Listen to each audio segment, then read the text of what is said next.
नमस्कार दोस्तों, आप देख रहे हैं रहस्य के पार और आज इस वीडियो में एक्सप्लेन करने जा रहे हैं दी ओरिजिनल्स का सीजन 1 का एपिसोड नंबर 20। तो चलिए शुरू करते हैं। शुरू करने से पहले वीडियो को जरूर लाइक करो गाइस, चैनल को सब्सक्राइब करो जिससे मैं आपके लिए अमेजिंग कंटेंट लाता रहूं। और अब देखते हैं लास्ट एपिसोड का रिकैप। लास्ट एपिसोड में हमने देखा फादर की डेथ हो चुकी थी और फादर किरिन की डेथ के बाद कैमी बहुत बुरा फील कर रही है।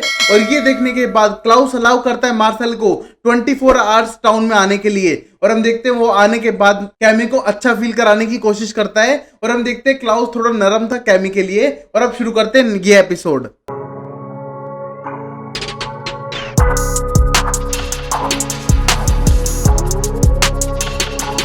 हम पहला सीन देखते हैं जहां पर फादर किरिन की फ्यूनरल की तैयारियां चलने लग रही है और सब लोग वहां पर गैदर हो चुके हैं। और तभी हम देखते हैं वहां पर सबके आने के बाद अब क्लाउस आ जाता है। और आने के बाद वो देखता है कॉफिन को और उसे खोलता है। और जैसे वो खोलता है हम देखते हैं उसे एक बच्चा दिखाई देता है उसके अंदर। और ये देख के खुश होता है, उसको बच्चे को उठाने की कोशिश करता है और उसे पूरा चर्च खाली दिखाई देता है। और जैसे उठाने लगता है हम देखते हैं पीछे से उसको व्हाइट ऑक स्टेक मारता है और पता चलता है उसका फादर उसको स्टेक मार चुका था। और ये देखने के बाद वो एकदम कंफ्यूज था कि वो तो मर चुका है, यहाँ कैसे आ सकता है। और तभी हम देखते हैं स्टेक लगने के बाद उसकी आंख खुलती है और पता चलता है ये सिर्फ एक सपना था जो क्लाउस को आने लग रहा था और उसे डरा रहा था। अब फिर हम देखते हैं जेनीव को जो जा रही थी तीनों विचेस के साथ। और हम देखते हैं उनको बोल रही थी कि सुपरनेचुरल चीजें यहीं पर सब कुछ देखती हैं और लिविंग को मरते हुए। बट हमारी जो एंसेस्टर्स विचेस है वो अपना अलग तरीका दिखाती हैं, जो ग्राउंड से जुड़ चुकी थी और ऑब्जर्व करती है अपनी एंसेस्ट्री को। और ये कहने के बाद डवीना पूछती है ह्यूमंस का क्या हुआ। और ये कहने के बाद जेनी बोलती है कुछ को पीस मिल जाती है और कुछ की आत्मा यहाँ वहां भटकती रहती है और चाहो तो किसी से कांटेक्ट भी कर सकती हो। उन तीनों से कहती है तुम तीनों जाओ, मुझे जाना है माइकलसन के वहां पर, क्योंकि फादर की जो डेथ हुई है वहां पर अपनी रिस्पेक्ट दे के आनी है। और ये कहने के बाद वहां से जाती है। बट हम देखते हैं उसके साथ चलने लगती है मोनिक और बोलती है मुझे लगता है कि तुम माइकलसन के पास इसलिए जाना चाहती हो क्योंकि तुम उसके बच्चे को मारना चाहती हो। और ये कहने के बाद जेनी बोलती है वो ऐसा कोई भी प्लान नहीं कर रही है, बल्कि वो सिर्फ अपने कम्युनिटी के बंदे मरने के लिए उसको लास्ट टाइम श्रद्धांजलि देने जा रही है। और ये कहने के बाद वहां से चली जाती है। फिर हम देखते हैं कि सब लोग क्लब में जुड़ चुके थे और वहां पर क्लाउस बहुत ज्यादा टेंस दिखता है। और ये देख के कमील उसके पास आती है और बोलती है मेरे अंकल की डेथ हुई है इसलिए मैं सैड हूं, यहाँ पर लोग पार्टी कर रहे हैं जैसे को पता नहीं कौन सा जश्न हो उनकी डेथ पर, मुझे बुरा फील होना चाहिए बट तुम क्यों बुरा फील कर रहे हो। और ये कहने के बाद बोलता है कि मुझे नाइटमेयर्स आ रहे हैं, रात को खतरनाक ड्रीम आ रहे हैं मेरे फादर के और इस वजह से मेरा दिमाग खराब हुआ है। और ये कहने को कैमी बोलती है ऐसा तो नहीं होना चाहिए, तुम्हें तो खुश होना चाहिए क्योंकि तुम फादर बनने वाले हो और ऊपर से तुम्हें शायद लेके आ जाना चाहिए अपने बच्चे की माँ को बायू से, बहुत दिन हो चुके हैं। और ये कहने के बाद हम देखते हैं बोलता है मुझे बच्चे पालने का पहले भी एक्सपीरियंस है। और ये कहने के बाद हम देखते हैं वहां पर मार्शल आ जाता है, उसकी तरफ देखता है। बट हम देखते हैं मार्शल क्लाउस को देख के वहां से जाने लगता है और कैमी उठ के उसके पास चली जाती है। अब फिर हम देखते हैं क्लाउस मार्शल को देखता है और याद करने लगता है पुराने दिन, जहां पर हम देखते हैं कि छोटे मार्शल को बचाने के लिए आता है और वहां पर वो उसके मास्टर से बोलता है कि इसको आजाद कर दे और मेरे साथ जाने दे। तभी हम देखते हैं उसका मास्टर साफ मना करता है और बोलता है मैं इसको नहीं देने वाला हूं कितने भी पैसे में। तभी हम देखते हैं कि पुराने टाइम में ब्लैक पीपल के ऊपर कितने अत्याचार होते थे और उनको स्लेवरी की तरह ट्रीट किया जाता था। उसके ऊपर एक मूवी है मैं जो बाद में एक्सप्लेन करूंगा। तो अभी हम पता करते हैं कि मार्शल को बचाने के लिए क्लाउस उसकी गर्दन पकड़ता है और बोलते है तू उसको मेरे साथ जाने देगा। और तभी हम देखते हैं वो बंदा डर के हाँ कर देता है और हम देखते हैं उसको लेके जाने लगता है। और तभी क्लाउस बोलता है कि मुझे पता चला है कि वो बंदा तुम्हारा फादर था। और ये कहने के बाद तो इमोशनल हो जाता है और कहता है हाँ वो मेरा फादर है। और ये कहने के बाद क्लाउस बोलता है डोंट वरी, हर कोई जो ब्लड रिलेटेड हो अच्छा हो इसका मतलब वो नहीं होता है और शायद तुम अपनी फैमिली चूज भी कर सकते हो जैसी फैमिली तुम चाहो। और ये कहने के बाद उसको एक तरह से अडॉप्ट करता है। और ये सब सोचते हुए हम देखते हैं कि गुस्से से वो मार्शल की तरफ देखने लग रहा था। अब फिर हम देखते हैं मार्शल सबका अटेंशन लेता है और बोलता है कि फादर किरिन की मदद से मैं आप सबसे बात कर पा रहा हूं और हम यहाँ पर इकट्ठा हुए हैं एक दो स्टोरी शेयर करने के लिए भी। जैसे कि मेरी स्टोरी है, वो जब आए थे 25 साल पहले तब उनके फादर की डेथ हो चुकी थी। यहाँ आने के बाद उन्होंने बहुत लोगों को हेल्प की, यहाँ का चर्च संभाला, लोगों की हेल्प करते थे और आज भी हमें उनकी हेल्प की जरूरत है और वो हमेशा हमारे दिलों में रहेंगे। और ये कहने के बाद सब चेयर्स करने लगते हैं और हम देखते हैं ये सब देख के कैमी इमोशनल हो जाती है और वहां से जाती है और वो रोनी सी लग जाती है। तभी वहां पर मिस ग्रे आ जाती है जो फादर किरिन की प्लेस लेना चाहती थी उस टीम में ह्यूमन को रिप्रेजेंट करने के लिए। और बोलती है मुझे पता चला है फादर किरिन की डेथ हो चुकी है बट क्या मुझे की मिल सकती है। और ये कहने के बाद बोलती कौन सी की, मुझे कुछ नहीं पता और तुम मुझसे क्यों पूछ रही हो। और तभी हम देखते इग्नोर करके कैमी वहां से चली जाती है, वो उससे पता था वो की कौन सा पूछ रही थी वो। तभी फिर हम देखते हैं पार्टी में हेली आ चुकी थी और अलाइजा और क्लाउस जहां पर बैठे थे उनके पास जाके बोलती है कि तुमने ओलिवर को क्या समझा दिया है उस मूनलाइट रिंग के बारे में, वहां पर रेवोल्यूशन लाने के चक्कर में सब लोगों को भड़काने लग रहा है। और तभी हम देखते हैं ये कहने के बाद अलाइजा बोलता है इसका मूड थोड़ा ऑफ है आज, इससे ना बात करे तो ज्यादा बेटर है। और तभी हम देखते हैं हेली बोलती है तो क्या करूं, मैं बायू में थी जहां पर अटैक भी हुआ था। और ये कहने के बाद क्लाउस बोलता है अटैक वाले का तुम्हें पता लगा के रहूंगा ये किसने किया था और तुम्हें उसकी चिंता बिल्कुल नहीं करनी चाहिए, बट तुम फ्रेंच क्वार्टर में वापस आ जाओ। और ये कहने पर हेली बोलती है वो अपने लोगों को छोड़ के नहीं आएगी और वापस से अगर तुम लाओगे तो फिर भागने का चांस है मेरा वहां से। और ये कहने के बाद क्लाउस बोलता है बायू वाला मैं संभाल लूंगा बट तुम्हें फ्रेंच क्वार्टर में सेफ्टी के लिए आना ही पड़ेगा। और ये कहने के बाद बोलता है कि मैं एक और ड्रिंक करना चाहता हूँ बोतल की बोतल, क्योंकि मेरा दिमाग खराब हो रहा है और माइकल मुझे हॉन्ट करने लग रहा है। और ये कहने को गुस्सा होता है। और ये सुनने के बाद अलाइजा को कंफ्यूजन होती है और कहती है क्या तुमने कहा, फादर तुम्हें दिखाई दे रहे हैं माइकल। तभी क्लाउस बोलता है हाँ तुम मेरा मजाक उड़ाओगे ना तो उड़ा लो, हाँ मुझे हॉन्ट कर रहा है सपनों में। और तभी अलाइजा बोलता है मजाक नहीं उड़ाऊंगा, मुझे भी दिखाई देने लग रहे हैं, कोई तो इसके पास गड़बड़ है। और तभी हम देखते हैं क्लाउस देखता है सीधा जेनीव की तरफ और उसके ऊपर पूरा शक जाता है इसका। और तभी क्लाउस बोलता है लगता है 3-4 को तो मारना ही पड़ेगा तब शायद हमको शांति मिले। और तभी दूर से हाई करता है जेनीव को। अब फिर हम देखते हैं जेनीव जैसे अपने घर की तरफ जाने लगती है, उसको घेर लेते हैं अलाइजा और क्लाउस और पूछने लगता है कि तू हमें ऐसे ड्रीम क्यों दिखा रही है हमारे फादर के और हमें क्यों टॉर्मेंट कर रही है। और तभी जेनीव बोलती है मैंने तो ऐसा कुछ भी नहीं किया है और तुम्हें ऐसा क्यों लग रहा है। बट हम देखते हैं अलाइजा उसकी बात पे यकीन नहीं करता और बोलता है एक ही विच है जो हमारे कैंपस में आ चुकी है, हमारे इतने पास थी एक टाइम पे, तो शायद तू नहीं किया है। बट तभी जेनीव साफ मना करती है। और तभी क्लाउस बोलते तुमने नहीं किया होगा, मैं बिलीव कर रहा हूं बट तुमको प्रूफ करना पड़ेगा।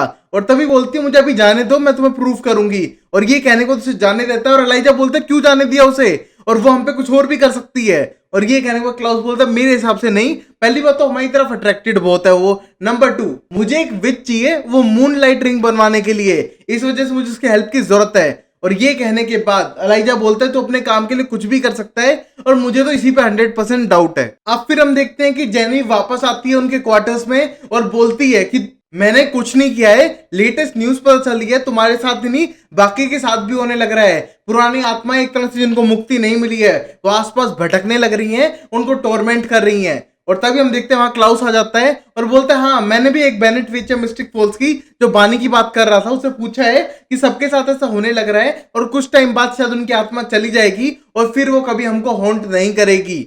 और ये कहने के बाद अब जेनी बोलती है अलाइजा से और कोई एग्जाम लगाना है तो लगा दो क्योंकि मैंने कुछ भी नहीं किया है। और तभी हम देखते हैं वहां से जाने लगती है और क्लाउस के पास जाने के बाद बोलती है कि ये फ्यूनरल होने के बाद मैं तुमसे पर्सनली मिलना चाहूंगी। और तभी ये कहने को क्लाउस बोलता है हाँ उसके बारे में देखेंगे। और ये कहने के बाद हम देखते हैं जेनी वहां से चली जाती है। अब फिर हम देखते हैं कैमी बैठ के ड्रिंक करने लग रही थी और उसके पास था मार्शल। और हम देखते हैं मार्शल से बोलने लगते हैं कि ह्यूमंस भी कम नहीं है, जो नई लीडर बनने के लिए आई है वो मुझसे वो की मांग रही थी जो मेरे अंकल के पास थी। और ये कहने को बोलती है पर मेरे पास है ही नहीं, मैं कहां से उसे बताती। और ये कहने के बाद मार्शल बोलता है वो कि मेरे पास है, मैंने जोशुआ से कह के निकलवा ली थी। और ये कहने के बाद कैमी को गुस्सा आता है और बोलते हैं कि मेरे अंकल मरने लग रहे थे और तुझे की पड़ी थी। और तभी मार्शल समझाने की कोशिश करता है कि तुम नहीं समझ पाओगे कि बहुत मैटर करती है और किसी गलत हाथों में नहीं पड़नी चाहिए थी और तुम्हें समझ नहीं आएगा इस मोमेंट पे। बट तभी कैमी बोलती है मुझे समझना भी नहीं है, बस तुम यहाँ से चले जाओ तो ज्यादा बेटर है। और तभी उसे वहां से जाने के लिए कहती है और रोने लग जाती है कि वो किसी पे ट्रस्ट भी नहीं कर सकती है। फिर हम देखते हैं अगले सीन में डेवीना को जो एक छोटा सा स्पेल करना चाहती है और टिमथी जो उसका दोस्त टिम था उसकी आत्मा से बात करना चाहती है। तभी दूसरी विच बोलती है एंसेस्टर्स नाराज नहीं होंगे। और ये कहने को बोलते हैं सिर्फ बात ही तो कर रहे हैं, कोई बड़ी प्रॉब्लम नहीं है। और तभी हम देखते हैं स्पेल स्टार्ट करती है और उसे उसी वॉयलिन की आवाज आने लगती है जो उसका दोस्त टिम बजाया करता था। बट तभी हम देखते हैं उसके कंधे पे कोई हाथ रखता है और जैसे मुड़ती हम देखते हैं उसे माइकल दिखाई देता है। और ये देखने के बाद वो एकदम डरती है और बोलती है तुम तो माइकल हो ना। और तभी हम देखते हैं वहां के सारे शीशे टूट जाते हैं और वो डर जाती है कि ये हुआ क्या। फिर हम हेली को देखते हैं जो पार्टी से जाने के बाद सीधा ह्यूमन की जो लीडर बनने वाली थी उसके घर के पास बैठ जाती है और जैसे वो आती है उसको बोलती है कि बायू में एक अटैक हुआ था। और तभी हम देखते बोलते हैं हाँ मुझे पता है बायू में अटैक हुआ था, मैंने नहीं करवाया। और ये कहने के बाद जाने लगती है और साइड वाला बंदा उसको बाहर निकालने की कोशिश करता है हेली को। और तभी हेली उसका सर पटक के मारती है और बोलती है कि फिर किसने किया होगा। और ये कहने के बाद बोलती है पहली बात तो मैं मैनर्स नहीं है हेली, और अगर मैं करवाती तो मैं तुम पे अटैक करवाती क्योंकि वेयरवुल्फ कम्युनिटी में तुम एक रॉयल्टी मानी जाती हो जितना मुझे पता चला है, तो अटैक तुझ पे होना था बट तुझ पे नहीं हुआ। और ये कहने के बाद बोलती है अगर मैं किसी के पीछे पड़ जाऊं तो उसको खत्म करके रहती हूँ। और ये कहने के बाद हेली पूछने लगती है तुम्हारे पापा के टाइम में तो तुम कर्ज के नीचे डूबे हुए थे, तुम्हारा बिजनेस इतनी जल्दी कैसे फैल गया? और ये कहने को बोलते हैं बिजनेस है, ऊपर नीचे चलता रहता है। और ये कहने को तो हम देखते हैं हेली वहां से निकलती है। तभी हम देखते हैं उसका पीछा कोई और लड़की कर रही है, और हम देखते हैं वो कोई और नहीं मोनिक है। और हम देखते हैं वुडू मैजिक करती है और एक वुडू डॉल से हेली की बॉडी को कनेक्ट कर देती है। तभी फिर हम अगले दिन देखते हैं जहां पर फ्यूनरल होने वाला था फादर का, और वहीं पर हम देखते हैं कैमी बोलती है मैं पूरी रात नहीं सोई हूँ टेंशन के मारे कि मेरे अंकल जिनको हैक्स हो गया था, जो प्रीस्ट थे वो मर चुके हैं, और ऊपर से उनकी फ्यूनरल में इतने सारे वैम्पायर्स आने वाले हैं। और ये कहने के बाद बोलता है कि मुझे वो चाबी के बारे में पता करना है। और तभी मार्शल बोलता है हाँ चाबी के बारे में ढूंढने की कोशिश की है, बट मुझे कुछ नहीं मिला, हर जगह ढूंढने की कोशिश की है। ये चाबी लीड करती है एक ऐसी चीज से जो सारी सुपरनेचुरल चीजों के खिलाफ लड़ सकती है, और ये फादर किरण ने रखी थी जब हालात ज्यादा ही खराब हो जाए। मेरी उनकी बहुत बार लड़ाई हुई है, बट वो मुझ पर ट्रस्ट करते थे, इसलिए उन्होंने मुझे सारी बातें सब बताई थी, बट मुझे पता नहीं है कि लगती कहां पर है, किस चीज की चाबी है, बट हमें इसे बचा के रखना पड़ेगा। और तभी कैमी बोलती है बता क्यों नहीं दिया पहले? और ये कहने के बाद मार्शल बोलता है अगर तुम्हें पता होता चाबी तुम मुझे बताती ही नहीं इसके बारे में। और ये कहने को बोलता है कि मुझे ढूंढना है सब कुछ, और डोंट वरी हम पहले फ्यूनरल अटेंड करेंगे। और ये कहने के बाद कैमी बोलती है तुम मुझसे पूछने आए हो कि चाबी लगती कहाँ है या फिर फ्यूनरल अटेंड करने आए हो? और तभी वो बोलता है फ्यूनरल अटेंड करने आया हूँ, अपनी दोस्त की हेल्प करने आया हूँ, और डोंट वरी तुम मेरी इंटेंशन समझो, मैं तुम्हें हेल्प ही करना चाहता हूँ कैमी। अब फिर हम देखते हैं फ्यूनरल जाने लग रहा था वहां पर, और सब लोग अंतिम विदाई देने लग रहे हैं। वही हम देखते हैं हेली अलाइजा और क्लाउस के साथ है, उनके बीच बहस चल रही है बच्चों को लेकर, बायु में जो हुआ और आगे क्या करना है। और तभी हम देखते हैं हेली बात करने के बाद सीधा पहुंचती है कैमी के पास, और कैमी से जाके बोलती है शायद तुम मुझे नहीं जानती हो, मैं हेली हूँ। और ये कहने के बाद बात करने लगते हैं और बोलते हैं I am sorry for your uncle. और तभी हम देखते हैं ये कहने के बाद कैमी बोलते हैं तुम्हें कुछ काम है क्या मुझसे? और ये कहने को बोलती है टाइम तो नहीं है, बट थिंग इज मैं जानना चाहती हूँ जो नई लीडर बन रही है उसके बारे में। और ये कहने के बाद बोलती है मेरे अंकल की डेथ हो रखी है, सिचुएशन नहीं है, बट इतना कह सकती हूँ वो एक नंबर की बिच है। और ये कहने को बोलती है हाँ समझ गई मैं, और मुझे लग रहा था उसने बायु पे कोई अटैक करवाया हो। और ये कहने को उसे जाने देती है। और हम देखते हैं कि अब हेली की तबीयत खराब होने लगती है, और हम देखते हैं कि वो खांसने लगती है और उसके मुंह से खून निकलता है। तभी हम देखते हैं उसको चक्कर आते हैं और बेहोश होकर वहां पर गिर जाती है।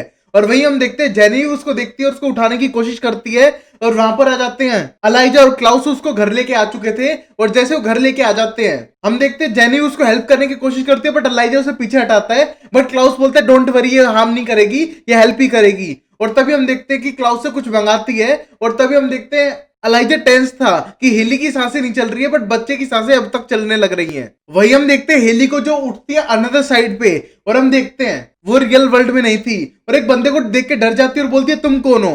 और हम देखते हैं वहां से माइकल आता है और बोलता है शायद हम एक फैमिली है। और हम देखते हैं हेली फिर भी उससे डरी हुई थी। अब फिर हम देखते हैं क्लाउस अपना ब्लड पिलाने की कोशिश करता है, और वहां पर अलाइजा गुस्सा आ रहा था कि उसे सांस क्यों नहीं आ रहा है और क्या गड़बड़ हो गई है। हम देखते हैं जेनिफ हेल्प करने का ट्राई करती है और स्पेल करना स्टार्ट करती है, बट बोलती है ऐसा कुछ नहीं हो पा रहा है। और हम देखते हैं अब हेली को जो देख के डर चुकी थी माइकल को, और माइकल बोलता है कि जो बच्चा तुम्हारे पास है वो एक कलंक है, और ये उसका बच्चा है जिसे मेरे बच्चे अपना भाई बताते हैं। और तो उसकी गर्दन पकड़ लेता है और बोलते हैं मैं यहीं पर तुम्हें मार के सब कुछ खत्म कर सकता हूं। और ये कहने के बाद हम देखते हैं हेली बोलती है नो, तुम मर चुके थे तो तुम जिंदा कैसे हो सकते हो?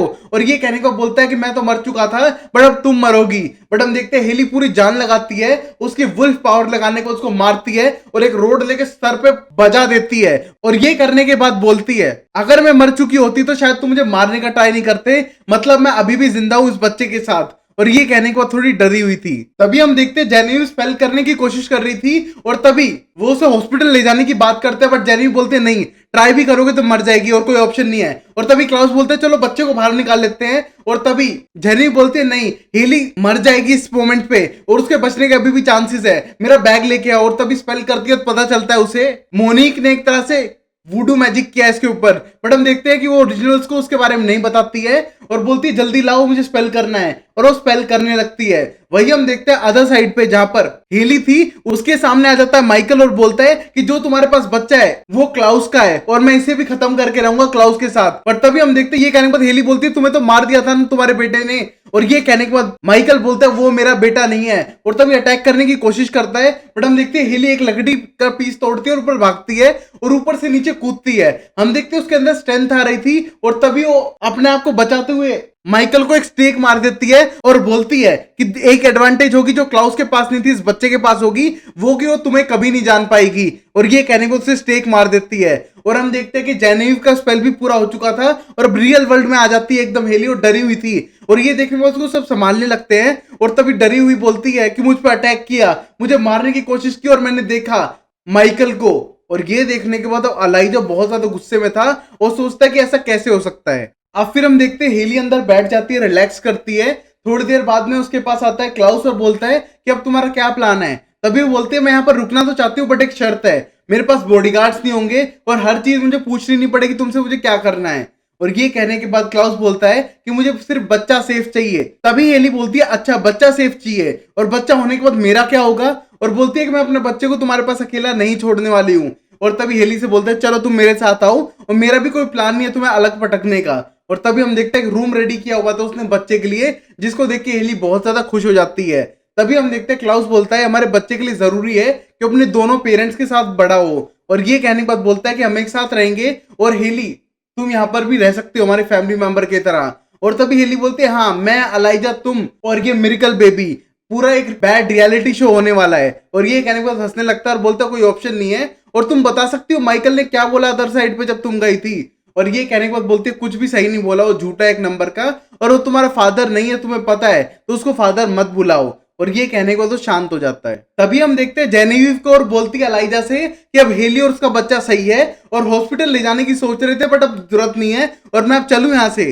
और ये कहने के बाद अलाइजा बोलता है थैंक्स ये हेल्प कराने के लिए बट मैं तुम्हें माफ नहीं कर सकता, तुमने हमारी बहन को हमारी फैमिली से अलग करवा दिया है और उसके लिए तो कभी माफ नहीं होगा, बट एक तुम हेल्प कर सकोगी तो बहुत बेटर हो सकेगा। और तभी जेनेविव बोलती है हाँ कुछ भी कर सकती हूँ। और ये कहने के बाद अलाइजा बोलता है बच्चा होने के बाद वो हर फुल मून पे फिर से टर्न होगी तो उसके लिए मुझे कुछ इलाज चाहिए, वो मेरी मॉम की ग्रिम वॉर में मिल जाएगा और मैं उसे प्रेजेंट करना चाहूंगा जिससे कि वो टर्न ना हो वेयरवुल्फ में हर फुल मून को। और ये कहने के बाद बोलता है हाँ कुछ भी कर सकती हूँ मैं। और ये कहने के बाद अलाइजा बोलता है वैसे तुम्हें ग्रिम वॉर पढ़नी थी एक बार तो तुम ट्राई करना चाहोगी। और तभी जेनेविव इस प्लान में रेडी हो जाती है। अब फिर जेनेविव वहां से जाने के बाद सीधा मिलती है मोनिक से और उसको डांटती है और बोलती है तुमने ये क्या किया, तुम उस बच्चे को मारना चाहती थी, पहले उसको बोर्न होने दो फिर उसके बाद उसको मरने दो, तभी तो हमारे पास उसकी सारी पावर आ सकेंगी और एंसिस्टर्स तक पहुंच सकेंगी और अगली बार ऐसा कोई प्लान मत करना। और उसको भगा देती है वहां से। और तभी हम देखते हैं कि वो खुद मैजिक करना स्टार्ट करती है एंसिस्टर्स से कनेक्ट होने का और बोलती है यार वो बच्ची है थोड़ी सी और अब तक तो उसने जन्म भी नहीं लिया, क्यों मरवाना चाहती हो उसको। और तभी हम देखते हैं एंसिस्टर उस पर अपना गुस्सा दिखाते हैं, उसको दूर फेंक के मारते हैं, उसके नाक से आंख से खून निकलने लगता है और उसकी मौत होने लगती है। और ये देखिए बोलते हैं आई एम सॉरी, मुझे मारो मत, मुझे मारो मत, मैं कुछ भी करूंगी। और ये कहने के बाद वो एग्री करती है उस बच्चे को मारने के लिए। अब फिर हम देखते हैं वहां फ्यूनरल चलने लग रहा था और कैमी को होश ही नहीं था वहां पर हो क्या रहा है। तभी हम देखते हैं वो फादर की ब्लेसिंग को सुनने लगती है और ये सब सुन के हम देखते हैं उसको उसके भाई शॉन की याद आती है। और ये सब सुनने के बाद हम देखते हैं कि वहां पर छोड़कर अपने शॉन भाई की कब्र के पास चली जाती है। तभी हम देखते हैं वहां पर मार्शल उसका पीछा करते हुए आता है और बोलता है क्या हुआ। और बोलती है कि शॉन की कब्र यहाँ है, फैमिली के साथ नहीं है। और फादर जो किरण है उनने भी ऐसा ट्राई नहीं किया कि उसको निकलवाने का, शायद वो कुछ और चाहते हो, इसलिए मेरे भाई की कब्र यहीं पर रहने दी जहां पर क्रिमिनल्स उन सब की है, जिससे किसी को शायद शक ना हो। और यहाँ पर वो कुछ इंपॉर्टेंट चीज गाड़ सकते थे जो किसी को भी ना पता चले।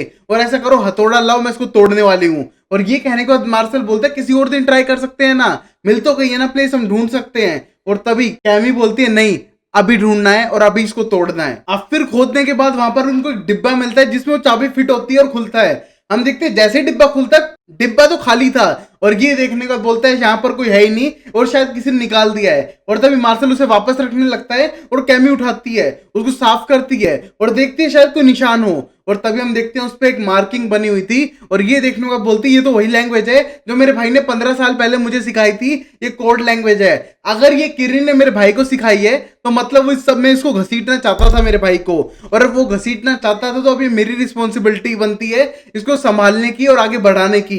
और तभी मार्शल बोलता है प्लीज कैमी तू मुझे बता दे वरना डेंजर है। और ये कैमी बोलती नहीं डेंजर नहीं है, मैं अपने आप संभाल लूंगी, अब ये मेरी रिस्पॉन्सिबिलिटी है।